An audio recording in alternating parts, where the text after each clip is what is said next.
Je dois être à 1,2 million de valorisation patrimoniale. J'ai beaucoup déménagé et OK. que mes parents gagnaient plus d'argent en faisant des achats-reventes de maisons en déménageant que En leur les salaire. salaires. J'ai commencé à regarder un peu comme tout le monde des vidéos YouTube, etc. J'ai eu la chance qu'il y ait ce Alors, contenu à disponible. 15-16 ans, pas comme tout le monde. Alors j'ai commencé à acheter mon premier bien à 19 ans. On fait pas de Pinel, on fait pas de défis.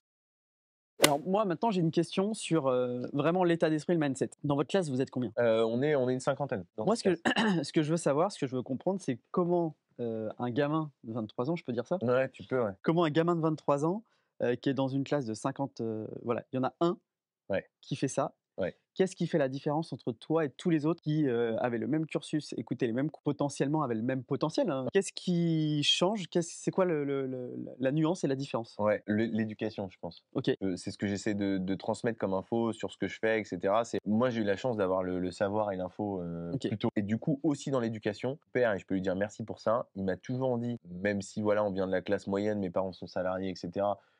Et en plus, ils sont à moitié assimilés. Enfin, je n'ai pas de jugement là-dessus, je vais me faire tuer, mais ils sont à moitié assimilés fonctionnaires. Donc, c'est pas des. Même si, d'ailleurs, ils travaillent par ailleurs, hein, parce qu'on a toujours fait plein de trucs. Mais je veux dire, dans le boulot, en soi, on sait qu'assimiler fonctionnaires, c'est pas toujours les plus travailleurs. Je veux dire, mes parents, ils ont jamais travaillé samedi, dimanche, jusqu'à. Enfin, moi, on m'a toujours dit, après 18h, t'appelles pas, et dimanche, t'appelles pas, quoi. Enfin, je veux dire, t'as pas le droit de faire ça. Donc, l'éducation et le fait que, du coup, mon père, il m'a toujours dit, mais Amaury, en fait, il n'y a aucune porte, quoi. Tu fais ce que tu veux et tu peux tout casser. Et vu qu'on me l'a dit depuis tout petit, et puis j'ai aussi une autre chance et je pense que ça joue beaucoup. D'ailleurs, pour ça, je pense qu'aussi on voit moins de femmes dans le business, etc., puisque c'est lié à l'éducation, je pense Mhm. pour beaucoup. Et c'est bien parce que ça a tendance à changer Oui, c'est et vrai. j'espère qu'on va aller dans ce sens-là. C'est vraiment important. Mais moi, depuis que je suis tout petit, mon grand-père, mes parents, on était à table et on disait voilà le petit génie, tu vois.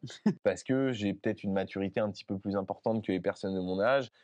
J'en veux pour preuve, hein, je donne des faits, hein, j'ai beaucoup d'amis qui ont entre 30 et 40 ans. Donc forcément, il y a quelque chose qui se fait. Et j'ai aussi eu de la chance, j'ai quand même une très bonne mémoire. Donc du coup, quand tu as une bonne mémoire, bah, à l'école, ça se passe bien. Parce que souvent, on te demande d'ingurgiter et de régurgiter. C'est aussi simple que ça. Et vu que je travaillais pas beaucoup, que j'avais des bonnes notes, et ben du coup, on se disait que j'étais un petit génie. Et donc, et en plus, les mathématiques, ça me plaisait bien quand j'étais petit, parce qu'après, c'est un peu devenu une catastrophe, parce que quand tu travailles pas beaucoup les maths, après un certain niveau, c'est compliqué. C'est ça. Tant que tu sais compter les pourcentages. Je connais un mec qui disait toujours, dans la vie, il vaut mieux savoir compter qu'écrire. Il est juste derrière. Je sais pas, je pense que les 2 sont importants aujourd'hui. Bien Oui, non, écrire, c'est quand même hyper non, mais important parce que si tu fais des fautes, tu te décrédibilises très vite. Mais après, tu me diras, tu fais des vocaux, ça c'est va. ça, c'est J'ai pas remarqué que, tu ouais. sais, il y a des gens, ils font plein de fautes et du coup, ils font que des Il y en vocaux. a qui font des fautes à l'oral. Genre, ils croient, quoi. C'est ça, ils croient beaucoup de choses. C'est ça, en fait, qui m'a vraiment. Est-ce que tu penses que l'intensité et l'énergie, c'est vraiment ce qui fait la différence? Aujourd'hui, j'ai un. Alors, la chance que j'ai, c'est d'être passionné aussi. Oui. Parce que forcément, ça joue beaucoup. Un mec qui n'est pas passionné, il donnera, ou une fille d'ailleurs, donnera jamais autant d'énergie. C'est pas possible. Oui. Euh, ou alors, c'est un acharné de travail et tant mieux. Mais non, enfin, moi aujourd'hui, ça me dérange pas de travailler. Tu vois, je déteste me lever le matin. Je déteste me lever le matin. Je me lève tous les matins à 9h parce que je déteste. Et j'étais tellement content de venir faire la vidéo et puis après, j'enchaîne avec un podcast tellement content de te voir que ce matin, je me suis levé à 7h30. Tu vois Magnifique. donc, des fois, tu peux faire n'importe quoi. Et je me suis dit, putain, je vais me lever, je vais être fatigué. Et en fait, non, j'ai le smile de ouf parce que je suis hyper content de faire ça. Et ça, tu peux le faire que quand tu as la passion. Aujourd'hui, tu as plus la sensation de travailler du coup, Non, pas du tout. alors qu'en fait, tu as je ne sais combien de lots, je ne sais combien de sociétés. Complètement. Donc en fait, si on doit retenir quelque chose, c'est en gros, trouver quelque chose qui vous passionne et foncez et vous posez pas 15 000 questions. Parce que moi, de ce que je constate et par expérience, ceux qui réussissent le mieux sont pas forcément les plus brillants, mais ceux qui mettent le plus d'intensité, le plus d'énergie et qui foncent. Et si en plus vous êtes brillant et que vous avez des compétences, alors là, ça fait un cocktail, bah, comme on voit avec Amaury, où là, par contre, ça devient exponentiel. Mais la base de la base, c'est l'intensité et l'énergie. Et pour le coup, pour continuer, et merci pour le compliment, ça fait toujours plaisir, c'est que le fait que ça soit exponentiel, ça l'est vraiment. Bien Toi, sûr. tu m'as connu il y a 2 ans. Je Oui. pense qu'aujourd'hui, je suis quand même dans une autre situation. D'ailleurs, même toi aussi, tu as quand Oui. même bien avancé. On a une situation qui a quand même vachement évolué en 2 ans, même si c'est toujours insuffisant. Je pense que toi, comme moi, on aimerait toujours aller Que ça aille encore plus vite. plus vite, mais ça va vite, hein. Effectivement, il y a quand même une notion, si vous voulez réussir, il y a quand même une notion de vitesse. Il faut que ça aille vite. Je pense que ça, tu as raison, Ouais. c'est important. Ouais, complètement. Je pense que la vitesse d'implémentation et du coup l'énergie passée fait que tu peux aller beaucoup plus vite. Et puis la vie est courte, donc si vous voulez respecter, je crois qu'il y a une phrase, c'est Oscar Wilde qui dit ça, c'est il faut viser la lune pour atterrir sur les étoiles. J'ai jamais compris cette phrase parce que Oui, en visant la Lune, on peut obtenir. les Ouais, étoiles, un c'est truc comme ça? ça, ouais. OK. J'ai jamais compris parce que pour moi les étoiles sont plus loin, donc je pense qu'il faut viser les étoiles Ouais, pour c'est atterrir ouais, sur c'est la peut-être lune. c'est ça. Enfin, moi, je veux dire, je voulais avoir le million à 20 ans, quoi, tu vois? Donc là, je suis déçu. Tu vois ce que je veux dire? Mais en même temps, je sais que c'est très bien et aujourd'hui, j'ai aussi une vision très différente puisque vu que je suis rentré en pro, je sais qu'il y a des choses que je ne connaissais pas avant qui font que, bah, si on fait une vidéo dans 1 ou 2 ans, je sais que je serai dans une autre situation. Ouais, C'est bien sûr. sûr, parce que j'ai compris des leviers et en France, on se plaint beaucoup. Moi, le premier, hein, je trouve que les impôts, c'est abusé, mais on a quand même des leviers, si on Oui. les utilise bien, qui sont hyper puissants. Je pense qu'il faut en profiter. Alors, avant qu'on parle des commentaires que j'ai reçus et que tu puisses y répondre suite à l'article qui est paru dans la presse locale, nationale et internationale, pour finir, j'aimerais que tu nous racontes, que tu nous dises c'est quoi tes projets, c'est quoi la suite, c'est quoi Ouais. tes objectifs. Je Une phrase qu'on aime bien poser, c'est où est-ce que tu te vois dans 5 ans. Et juste avant, parce que j'aime bien donner des petits conseils comme ça des fois, qui peuvent paraître inutiles, mais en fait qui peuvent changer votre vie. Je bois de l'eau depuis tout à l'heure. Tu bois de l'eau d'ailleurs, toi aussi? Toujours. Tu bois de l'eau. L'eau, c'est un détail, mais au moins tout le monde y a accès. C'est vrai. Et Enfin, en France. en France, bah ouais, et tu vois, c'est ce qu'on disait tout à l'heure. Je pense qu'on a de la chance d'être dans un pays comme la France quand même. Mais l'eau, c'est vraiment l'une des clés pour moi du succès. J'ai découvert ça, C'est tu vrai. vois, à 17 ans. En fait, avant d'aller au bac, j'avais regardé des vidéos comment être bien concentré. Et d'ailleurs, en témoigne, hein, on a une bouteille d'eau à côté qu'on voit probablement pas dans le champ de la caméra. C'est fait exprès pour que la vidéo soit qualitative. On essaye, on fait ce qu'on peut.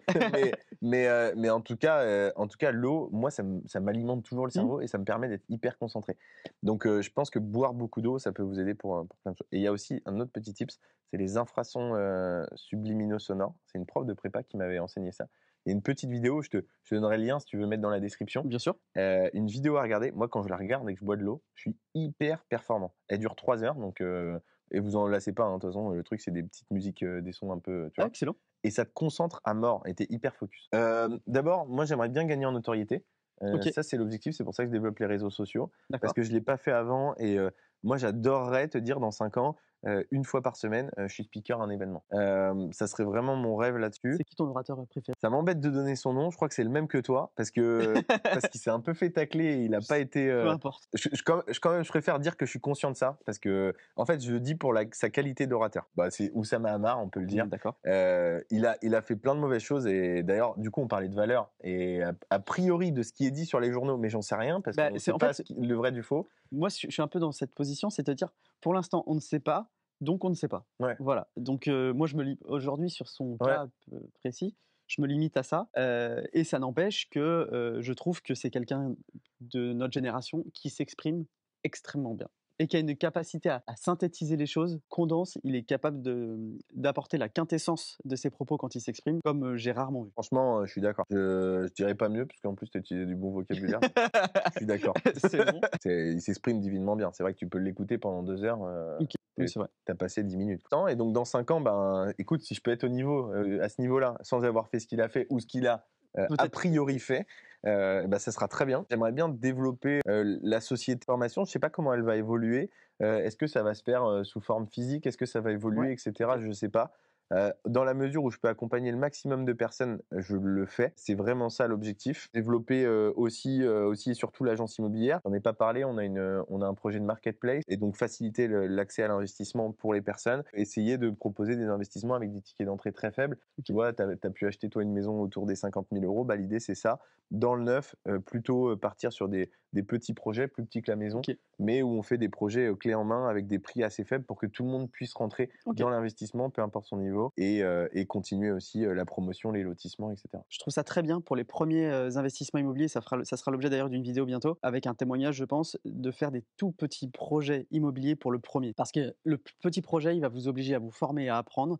Le passage à l'action va être beaucoup plus simple parce que pour vous, psychologiquement, c'est plus facile de passer à l'action pour un projet à 50 000 qu'un projet à 200 000 parce que le projet à 50 000, suivant votre situation, vous pouvez même l'assumer même si, cas extrême, vous n'aviez pas de locataire. Donc, le passage à l'action, il est tellement plus simple, c'est tellement plus simple de faire sauter les freins mentaux. Ça, c'est vraiment un conseil et franchement, c'est vachement bien ce que tu fais parce que ça va permettre à des gens qui veulent investir, qui disent je veux investir en immobilier depuis, ils le disent depuis 2, 3, 4 ans.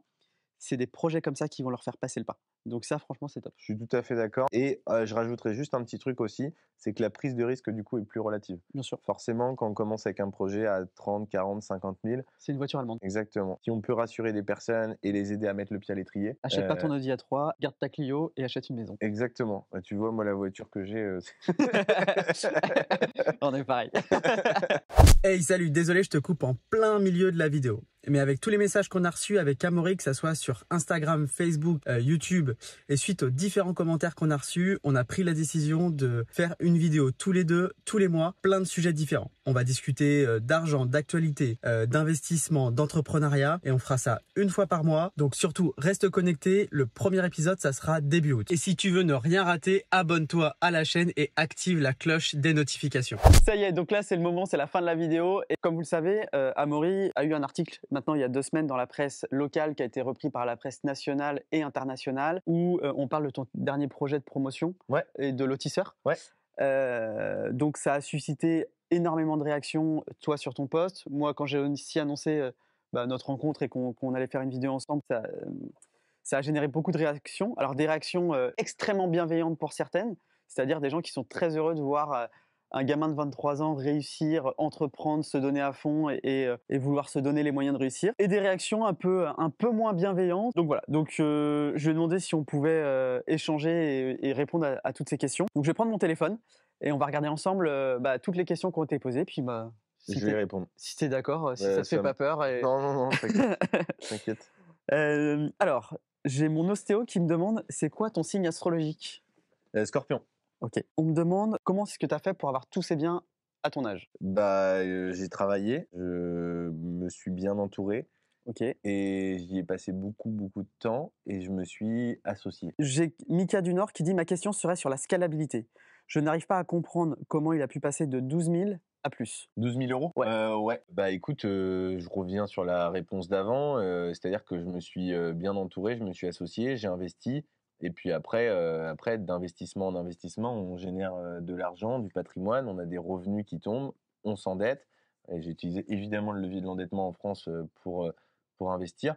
Et puis après, j'ai acheté, j'ai revendu, j'ai généré des plus-values. Et donc, j'ai réinvesti ces plus-values. Moi, je réinvestis tout. Enfin, je veux dire, aujourd'hui, sur mon compte en banque, j'ai pas énormément. J'ai un peu d'argent, mais j'ai pas énormément d'argent. Donc voilà comment j'ai fait. C'est hyper important ce qu'il dit. Un des leviers qu'on a en France et qui permet d'aller très vite, et pour moi qui est le plus important, c'est le levier du crédit. Et c'est surtout ce qui fait que l'immobilier est hyper intéressant en France. Voilà. Enfin, ou ailleurs d'ailleurs, mais je veux dire, alors là, ça a changé, on a des normes qui sont passées, etc. C'est vrai que c'est un peu plus compliqué aujourd'hui, mais ça reste quand même. Si on monte bien ces dossiers, ça pose pas de problème. Ouais, là, j'ai des personnes que je coach, ils ont réussi à se faire financer sans apport 300 000 euros, 1,63 de taux de crédit. Et ça date d'il y a 3 semaines. Bon, on est en juillet 2022 quand on tourne la vidéo. Ouais. Mais ça date d'il y a 3 semaines. Donc non, c'est encore possible. Bien sûr. On me demande si dans ta stratégie immobilière, tu as intégré de la diversification. Parking, immeuble, voilà. Ouais, j'ai fait du coup immeuble avec local commercial, Ok. appartement, Ok. maison et lotissement, terrain, Ok. construction-vente, achat, rénovation, revente, donc qui s'apparente plutôt à du marchand. Et puis c'est tout, mais c'est de la diversification au sein de l'immobilier. Il y a beaucoup de choses à faire. Là, je lance des projets de LCD, tu vois, location courte durée. D'accord. Je lance pas mal de projets, j'entreprends par ailleurs. Mais après, tu vois, on parle que du positif et je vais profiter de cette question pour parler du négatif. J'ai aussi pris des pelles, hein. Je me suis fait arnaquer, comme je crois tout le monde. J'ai fait robot trading. Pour moi, ça s'est mal passé. Je sais que c'est pas le cas pour tout le monde, mais pour moi, ça s'est mal passé. J'ai fait de la bourse, j'ai fait des crypto-monnaies, je me suis pris des pelles. J'ai acheté des voitures. J'ai voulu investir dans des voitures, je me suis fait arnaquer. Donc oui, en fait, on parle que du positif. Je crois qu'il y a une phrase qui dit il faut savoir perdre des milliers ou des dizaines de milliers d'euros pour gagner des millions. C'est exactement ça. Bah oui, c'est vrai. C'est fait. Oui, c'est vrai. Ouais. T'as pas intégré de parking, de cave, de tout petits lots ? Alors moi, je fais pas les tout petits, contrairement à ce qu'on peut croire, parce qu'il y a des maisons, etc. D'une maison de 18 000 euros au départ. Mais en fait, non, parce que je trouve que dans la scalabilité, c'est mon avis, hein, mais en fait, je trouve que pour avoir une personne en gestion, puisque aujourd'hui, je fais gérer mes biens par une agence, la même que toi d'ailleurs. Ouais, effectivement. Et non, en fait, je fais pas ces choix-là parce que je pense peut-être à tort, mais du coup, faire gérer des parkings, tu gagnes plus beaucoup Ouais. d'argent. Je Tu suis vois ce d'accord. que je veux dire? En fait, je pense que c'est intéressant pour mettre le pied à l'étrier. Ouais. Tu vois, un étudiant qui voudrait commencer à s'y mettre, je trouve ça intéressant. Après, effectivement, sur la scalabilité à long terme, Ouais. je te rejoins. Ouais, je suis enfin, je pense que c'est plutôt dans ce sens-là. Et en plus, c'est peut-être bête de ma part. Bon, maintenant, j'ai changé d'avis à ce sujet-là. Au départ, quand j'ai commencé, bah, j'avais peur aussi de pas réussir à louer. Je pense comme tout le Oui, monde. oui, bien sûr. Oui, c'est une Et du coup, la maison, je me suis dit, et c'est pour ça que j'ai aussi commencé par les maisons. Je me suis dit, la maison, il y aura toujours quelqu'un qui sera intéressé pour les maisons. Et un parking, je me dis, tu vois, si un jour il n'y a plus de voiture, j'en sais rien, je suis parti dans des délires bizarres. On me dit, avoue, tu es secrètement en couple avec une femme de 70 ans. Bah, bisous Mathilde. Non, ma copine, elle a 23 ans. Alors, j'ai Mister Goodlove, donc un monsieur plein d'amour, qui me dit, alors, après avoir enquêté, c'est un prête-nom. Il est associé minoritaire avec des gens qui opèrent dans l'ombre sur un bon paquet de projets. Ok. Il y en a, ils partent dans des délires. En vrai, il nous fait rigoler. En vrai, il fait rigoler, par contre. Oui, bah c'est Mister Mais, Goodlove. je pense que c'était pour rigoler. Je sais pas si c'est vraiment un tacle, bah, je sais pas quoi dire. Venez venez me voir, genre. Venez en Bretagne et je vous fais visiter les biens. Le lotissement, il existe, hein, vous pouvez aller le voir. Peut-être pas donner l'adresse à une vidéo comme ça, mais si vous envoyez un MP, toi tu connais l'adresse, Ouais, bien sûr. on peut vous la donner. Hein, ça existe. Donc, et puis vous allez devoir le notaire et vous demandez au notaire si je suis propriétaire. Je sais pas quoi vous dire. Donc non, en plus en France pour le coup c'est assez facile de retrouver. Donc vous allez sur DVF, vous me demandez les adresses, je vous donnerai et puis vous trouverez les actes que j'ai signés et tout. Non, ouais, c'est possible. Ouais. Bon, ce qui est ressorti le plus souvent, merci papa, merci maman. Sous-entendu, t'es né avec une cuillère en argent dans la bouche. Et c'est grâce aux millions de tes parents ou dizaines de milliers d'euros que tu as pu faire ça. Ouais, alors je sais pas si tu as vu, ma mère a répondu. Oui. Ma mère a été ultra vénère. Ah, j'ai adoré. Ma mère, elle était ultra c'est une maman. vénère. C'est une maman, on s'attaque à son fiston, c'est normal. Elle m'a dit, ouais, c'est n'importe quoi.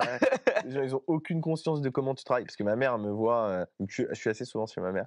Elle me voit travailler. Et du coup, elle me dit, mais tu passes ton temps au téléphone. Les gens, ils n'ont pas idée de la charge de travail que ça représente. Et du coup, non, elle m'a défendu, et je pense de la meilleure des manières. Donc, ça fait forcément plaisir. Après, c'est ce que je disais dans la vidéo. Moi, je ne vais pas dire que je pars de zéro parce que c'est pas vrai. J'ai quand même eu la chance d'avoir l'éducation qui m'a permis de commencer si tôt. Je me suis pas fait tout seul. Je pense que quand tu avances comme ça assez jeune, c'est compliqué de se faire tout seul. C'est très compliqué. Donc, rencontrer les bonnes personnes. Pour rencontrer les bonnes personnes. Et moi, la bonne rencontre pour moi, ça a été mes parents. Alors, ils m'ont pas aidé financièrement parce que je vais pas donner leur salaire parce que ça les regarde. Mais je veux dire, mes parents, c'est alors famille modeste sur l'article, c'était peut-être un peu exagéré, mais je veux dire, je suis classe moyenne. Mes parents, je peux le dire, c'est pas grave, j'espère qu'ils m'en voudront pas, mais à eux deux, ils gagnent grosso modo entre 3 500 et 4 000 euros par mois. Donc c'est correct. Je veux dire, c'est un salaire. Il y a plein de gens qui travaillent pas, qui ont des sommes bien, mais c'est pas ça qui m'a poussé à faire ce que je fais aujourd'hui.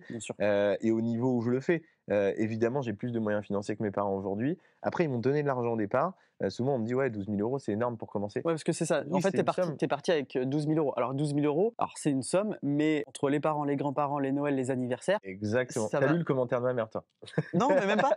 Mais parce qu'en fait, il n'y a rien qui me choque sur 12 000 euros. Et puis, je préférais être transparent. Ouais, mais tu vois, moi, j'aime bien avoir un discours où, au moins, quand on me pose des questions, je sais que ce que je réponds, c'est la vérité. Et du coup, j'ai pas de souci avec ça. 12 000 euros, c'est exactement ça. Mes grands-parents, tu vois, je vais aller dans le détail, je l'ai jamais dit, mais je vais le dire là sur cette vidéo en avant-première. C'est magnifique. Mes arrière-grands-parents sont décédés.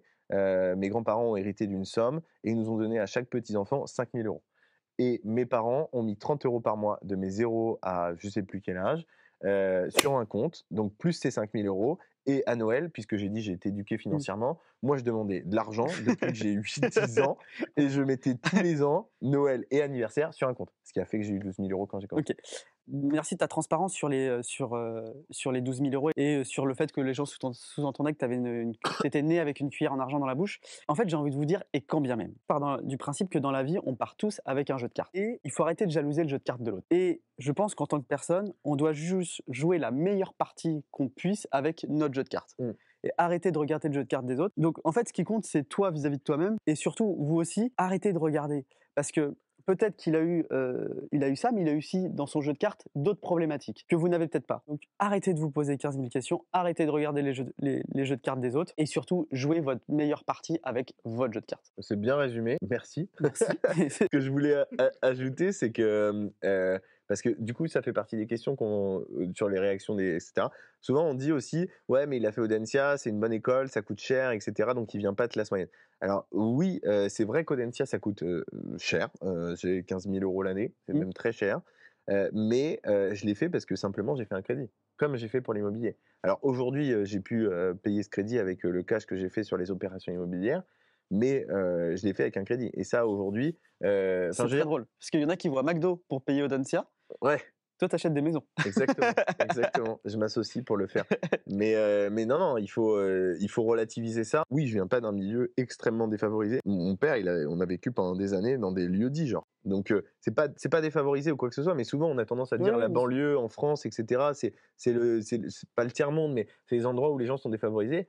Aujourd'hui, banlieue à Paris, où tu peux quand même rejoindre Paris. Tu vois, moi, par exemple, quand j'étais petit, je voulais être acteur. C'était mon rêve, je voulais être acteur. D'ailleurs, je serais peut-être acteur un jour, si je suis repéré sur cette vidéo. Et non, je voulais être acteur. Et bah, en fait, quand tu habites au milieu de nulle part, que tu as 12 ans, que tu vas aller faire des castings parce que tu regardes sur Internet et que tu veux y aller et que tes parents veulent pas t'emmener, tu peux pas. Tu peux pas. Alors que si tu habites en banlieue, je pense que tu peux te donner les moyens. Donc, habiter dans un lieu-dit ou en zone rurale en France, c'est pas tellement être plus favorisé que d'autres. Le jeu de cartes, le fameux jeu de cartes. Après, je vais pas me plaindre. Hein. Déjà, on est en France. Donc, déjà, quand tu nais en France, tu as un jeu de cartes qui est meilleur que 90% de la planète. On est bien d'accord. Donc, voilà, bah écoute, merci Amaury. Je pense qu'on a répondu à pas mal de questions. Je pense merci à toi. C'était cool. Bah, je trouve aussi. Je pense que les gens, ma communauté va y voir un petit peu plus clair sur ton parcours, ton histoire. Et surtout, ce que vous devez retenir, c'est que si lui, il a pu le faire dans les conditions qu'il a eues, tout le monde peut le faire. Voilà. Il suffit de se donner les moyens, il suffit d'avoir envie, il suffit de faire plus et mieux que tout le monde. Et vous verrez, la réussite, c'est juste une histoire pour moi d'intensité et d'énergie. Et de passion. Je pense que moi, j'ai trouvé la passion dans l'immobilier, mais c'est peut-être pas que l'immobilier. Aujourd'hui, il y a plein de solutions. Pour gagner de l'argent, il y a un syndrome qu'on dit beaucoup pour les investisseurs, pour les gens qui veulent faire du business, c'est le syndrome de l'objet brillant. Je pense qu'il faut juste trouver un business qui nous plaît et se focus sur ce business et y aller à fond, avec passion. On est d'accord. Voilà, et ben écoute, j'espère que cette vidéo t'a plu, qu'elle t'aura apporté énormément de choses. N'hésite pas à la liker, bien sûr, mais surtout n'hésite pas en commentaire à poser d'autres questions à Amaury. Ça sera peut-être l'occasion de faire une nouvelle vidéo où que je te réponde ou qu'il te réponde en commentaire, bien sûr. Et surtout, tu t'abonnes à la chaîne et tu actives la cloche des notifications. Et moi, je te dis à la semaine prochaine. Salut! Salut!